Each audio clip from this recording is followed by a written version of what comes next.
নমস্কার বন্ধুরা, ডলি রন্ধনশালায় সবাইকে স্বাগত। আর আজকে তোমাদের সাথে শেয়ার করব সম্পূর্ণ একটা নিরামিষ লাউয়ের রেসিপি। আর এই রেসিপিটা তোমরা ভাত, রুটি, লুচি, পরোটা সব কিছুর সাথেই খেতে পারবে। এর জন্য দেখো এখানে আমি সব কিছু প্রথমে রেডি করে নিলাম। আর বন্ধুরা, রেসিপিটা শেষ পর্যন্ত দেখার জন্য তোমাদের কাছে আমার অনুরোধ রইল। আর রেসিপিটা দেখার পরে যদি ভালো লেগে থাকে অবশ্যই ভিডিওতে একটা লাইক করো, প্রচুর প্রচুর নিজেদের বন্ধুদের মধ্যে শেয়ার করো। আর আমার চ্যানেলকে সাবস্ক্রাইব করে পাশে থাকা বেল আইকনটা প্রেস করে দিও, যাতে আমি কোনো নতুন রেসিপি আপলোড করলে সবার আগে তোমার কাছে পৌঁছায়। আর তোমাদের সাথে গল্প করতে করতে লাউটাও আমি কেটে রেডি করে নিলাম, আর আলুটাও কেটে রেডি করে নিলাম। আর তোমরা যদি আলু দিতে না চাও তাহলে কিন্তু আলুটা স্কিপ করে যেতে পারো। সমস্ত সবজি আমি রেডি করে নিয়ে একটা মশলা বানানোর জন্য মিক্সিং জারের মধ্যে নিয়ে নিলাম 2 চামচ পরিমাণ পোস্ত, আর দিয়ে দিলাম 2 চামচ পরিমাণ সাদা তেল। এবার খুব ভালোভাবে পেস্ট বানিয়ে নেব।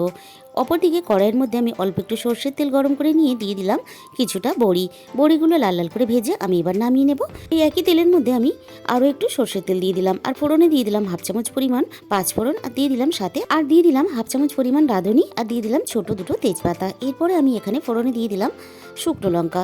পাঁচফোড়ন আর রাঁধুনির গন্ধটা লাউয়ের তরকারি আলাদা একটা মাত্রা এনে দেয়।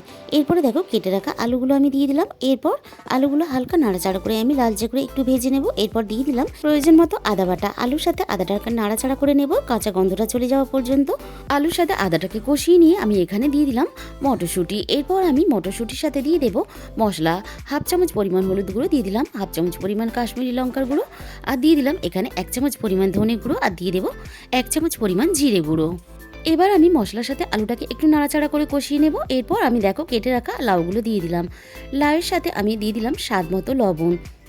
এবার মশলার সাথে লাউটাকে নাড়াচাড়া করে খুব ভালোভাবে একসাথে মিশিয়ে নেব। লাউয়ের সাথে মশলাটাকে খুব ভালোভাবে মিশিয়ে নিয়ে আমি এখানে মিনিট 5 জন্য ঢাকা দিয়ে দেবো। 5 মিনিট পরে আমি ঢাকা খুলে দেখে নেব। লাউ থেকে অনেকটাই জল ছেড়ে দিয়েছে। এবারে এই জলের সাথেই আমি লাউটাকে খুব ভালোভাবে মশলার সাথে কষিয়ে নেব। লাউয়ের মধ্যে আমি পরিমাণ মতো জল দিয়ে খুব ভালোভাবে সিদ্ধ হতে দেব।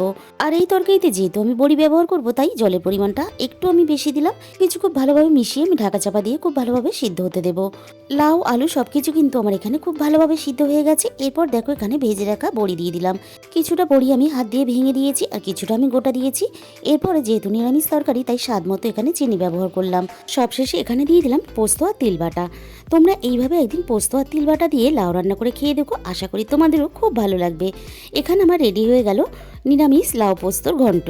এবার আমি নামিয়ে নেব। তাহলে আজকের রেসিপিটা এই পর্যন্ত। দেখা হবে অন্য কোনো নতুন রেসিপির সাথে।